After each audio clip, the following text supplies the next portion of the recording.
done a lot with the drainage system in the past videos. Now it's time to actually talk about why we vent it. Nature likes balance. Nature likes things to be equalized.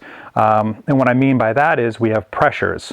So right here at sea level here in Maine, it is 14.7 pounds per square inch absolute. That is what the air pressure is standing at sea level. So all our plumbing, anything that's in there, what am I trying to say?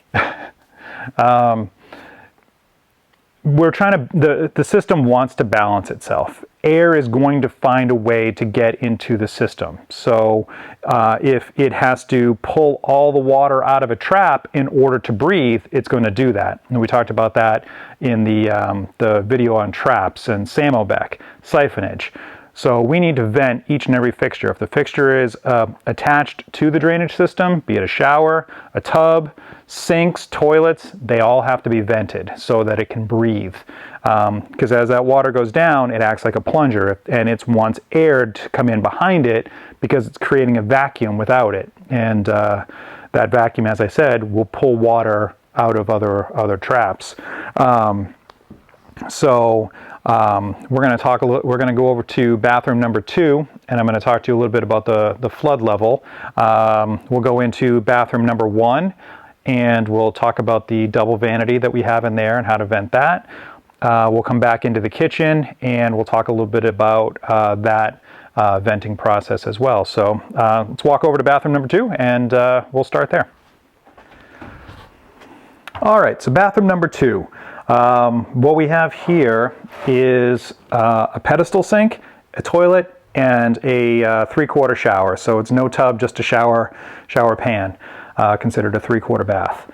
So you can see here, this is my vent pipe, and this is 1.5-inch pipe. This is going down to the pedestal sink. Over here it transfers into 2-inch for the toilet. So that's coming down there. There's the flange on the floor, which you can't see there, and that ties directly into the flange with a 90. It comes in, comes up, goes over. This will come around the corner. That ties, the shower itself comes up from the floor to tie into this line as well, which eventually carries over to the laundry, and then from there goes up into the attic, and then from the attic through the roof. So this is all where our air is coming from to breathe. But before I can go horizontal with this, I have to know where my flood level is. And what I mean by flood level is if my sink is here, and I can tell you that the sink stands at 35 inches, according to the specs from the directions. I actually have sink top written right over here, if you can see that. So you have to anticipate, okay, if this sink, for whatever reason, ever gets clogged or whatnot and starts to overflow, we need to make sure that our vent is above that overflow. Because if any water, if I had my vent down here, but my sink top is here, that water can make it into our horizontal run. And if we get any water in here, then now air can't get through. Now it can't breathe. Now we have the potential of siphoning our trap or just having it gurgle and not drain properly. You'll also notice, you may see it, that this pitches upward. So that is pitching towards the roof, because as it rains, if any water gets into here, we don't want that slowly filling up with water either. If this was pitched down or even horizontal, all that water could sit in there from a good rainstorm and not drain away. So come down into our sanitary tee, you'll see we're swooped right here. That drops right down. That'll eventually bring us down into the main drain system. What else did I want to talk about on this? Another thing to consider on how these can fill up and why you want to keep them pitched is, being in Maine, it gets pretty cold. Cold air sinks, so it's going to come in the pipe, and inside these pipes can get actually pretty chilly. And now that cold air is meeting the warm air of the house, and what happens when cold meets warm, it condensates. So you can actually get water forming inside these pipes just by the natural process of cold meeting warm. So you want to make sure that that also has some place to go. I've had a vent pipe freeze up on me in one of my old houses, and it was actually during the time when we were trying to potty train my daughter. And poor kid, she goes in, uses the bathroom, and then flushes the toilet. But because the vent pipe somewhere on the roof, I believe, it just the moist air was coming out of the vent pipe, and it was so cold that winter, it just kept freezing and freezing and freezing until finally it plugged it for a day or two until it finally, the sun came out and thawed. So my poor kid, as I said, just learning how to be potty trained, goes in, flushes the toilet. As soon as she does that, the tub starts growling at her because air is being pulled through that tub's trap and gurgling in all the water. She freaked out, and it definitely made potty training a lot more difficult, but it just shows the importance of proper venting. So that is about the flood level. You can also see, I don't know if you see these, but I've got some protectors nailed into the studs here so that as they're putting up sheetrock, they're not going to put a screw through my vent line and get holes in that. I've got it through the water lines as well. But let's move over to the kitchen. We'll talk about that. Actually, before we go to the kitchen, I'm going to bring you into bathroom number 1. We'll talk about the double vanity. So let's do that. So where I'm sitting now, there's going to be a double vanity, meaning there's going to be a sink here and a sink here, and cabinets and whatnot. I think there's even some drawers on the vanity itself. So I've come out. There's a trap arm here, and there's a trap arm here. They're not cut to length yet. You can see I've got some knockouts in here for the inspection and pressurizing the system. This here is pretty messy. Not my best work. I'm not impressed with that. I had a bit of a leak here, and it just rushed it. Had a lot of the purple goop and glue on my hands, just trying to get it back in there, and I'm not impressed with it. But even professionals make mistakes, so there's me admitting a mistake. But let's talk about the venting. So as you can see, I have a vent coming up here. This is the drain. I've got this whole circle here right now. Water's going to come in. There'll be a trap here. I've got the P-trap and everything right here. Once the vanity's in place, we'll drill the holes for the vanity, slide that on. You see I have my water lines already stubbed out as well. These are factory formed so that they can be pressurized. And then later on I'm going to come in, cut that off, and I have some compression fittings that I'm going to put on there instead of sweating those on. But that's water lines. We'll probably touch on that at another time. So my sanitary tees, my TYs, whatever you want to call them, those are all facing in the downward position for these, so that as the water comes in, they will drop down, comes into 2-inch pipe here. So this is 1.5 inches. This is 1.5 inches here, this is 1.5 inches here, and then I have a 2-inch by 1.5 by 1.5 sanitary tee, and that drops into a 2-inch 45, which now brings me down into the basement and ties into the main.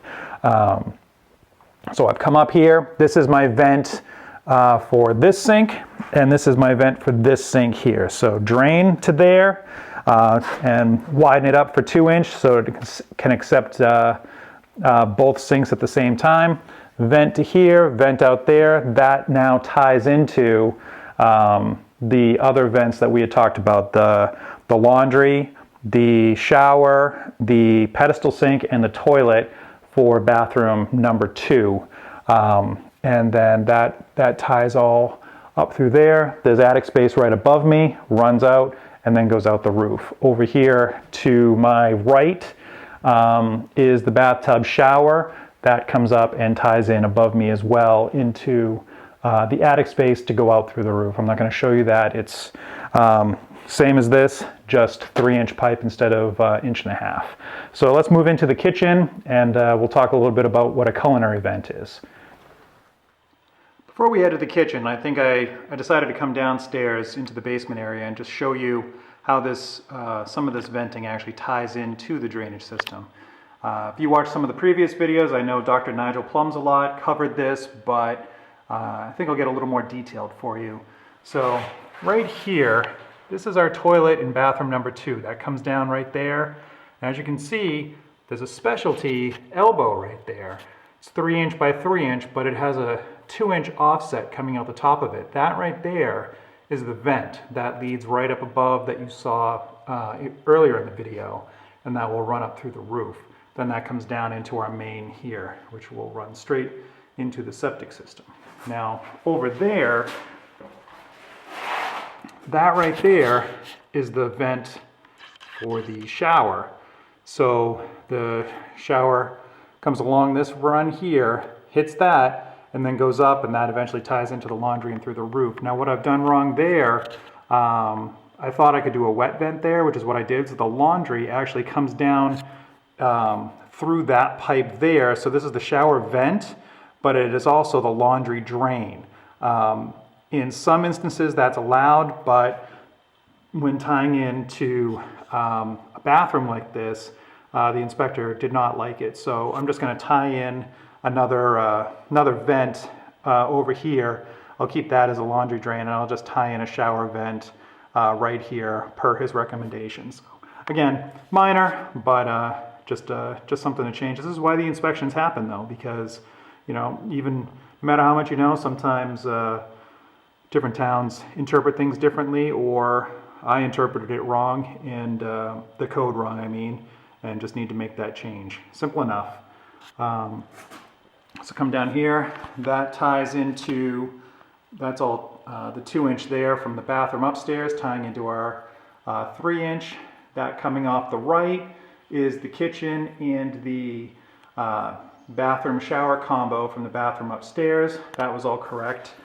So we're gonna duck all the way back here. And now you can see, this is the toilet from, excuse me if I focus. This is the toilet coming down from bathroom number 1, and then that is its vent right there.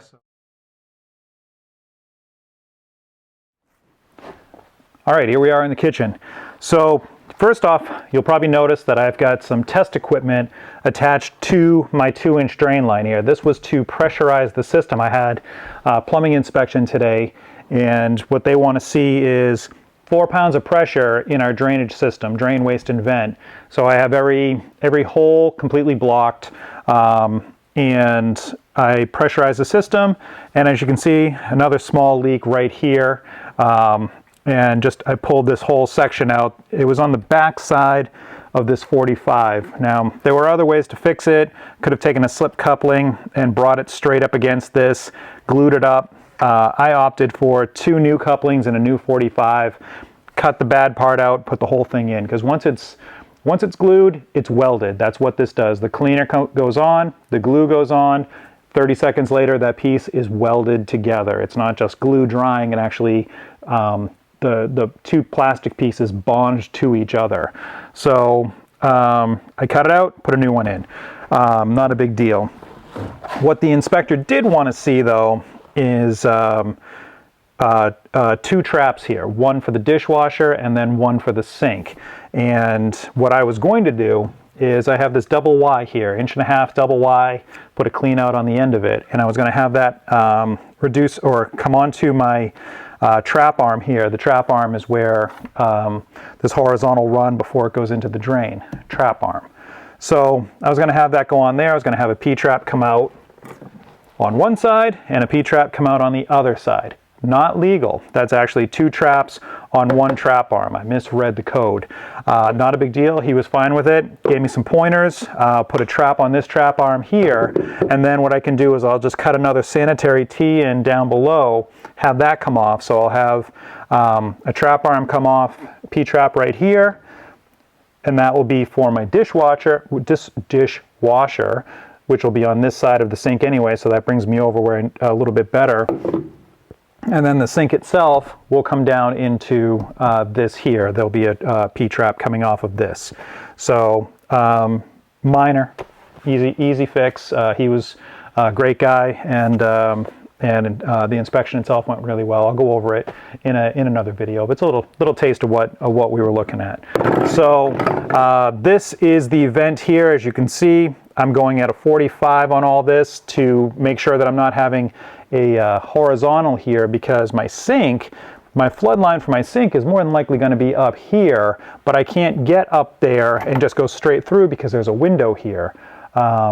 So what I needed to do was make sure I wasn't giving water any place to settle. So I kept it all at a 45, excuse me, and went up. And then, now normally you need to be about 2 feet away from the front edge of the roof. We've opted to actually go about 15 feet up the roof. So I've run a 10-foot length and another 5 feet before I penetrated the roof in this section. The kitchen sink has its own vent. It doesn't tie into that 3-inch that I was talking about earlier. And the reason we opted for that is this is a metal roof, and I've seen it a lot of times where the snow load or ice will come down so fast it actually shears that pipe off the roof. So if we're coming through the roof, that snow load comes down. Once PVC gets cold, it becomes very brittle, and that ice can just hit it, crack it, smash it, and off it goes. And now you've got to take a nice hard ceiling down, drywall and everything to get to that vent pipe to make the repair. So we've opted to go up so that it doesn't have as far to slide. And you can also put what's called a cricket on the roof. I think it's called a cricket, or a baffle of some sort on these metal roofs, where it will, as the snow comes down, it'll hit that V and push it on either side of that. So that'll probably be done up top as well. But it's just a change up we made. It doesn't, as long as the system's getting air and you're far enough away from the front edge of the roof, it doesn't really matter. It actually, I think, looks better anyway because we don't have this vent pipe sticking up. This is the leading edge of the house, so as you're coming up the driveway, this is what you're going to see first. So now you don't have to see this pipe sticking up right in the middle of the roof as you're coming in. So aesthetically, it's nicer too. So that's the kitchen. And what else did we cover? We covered bathroom 1, bathroom 2, kitchen, this vent. Yeah, that's venting. It's not hard, but it's definitely, in this house it has been, because it's been a lot of going around things. There are a lot of main beams, carrying beams. All these walls are carrying walls, it seems. So anytime I wanted to run something somewhere, I had to rethink how I wanted to do it. But we got there. And as I said, I passed inspection today, which was awesome. I've done a lot of service calls. I've done a lot of service work as a plumber. This was my my first solo inspection on my own, and you know, the fact that it went as well as it did, I'm thrilled. And you know, so again, we'll talk about it in another video if I get to it. But it's been a good day. So I'm going to sign off here. I hope you are all doing great. You know, this quarantine can't last forever, so hopefully we'll all be able to see each other again. But for now, be safe, and I will see you in the next video. Take care.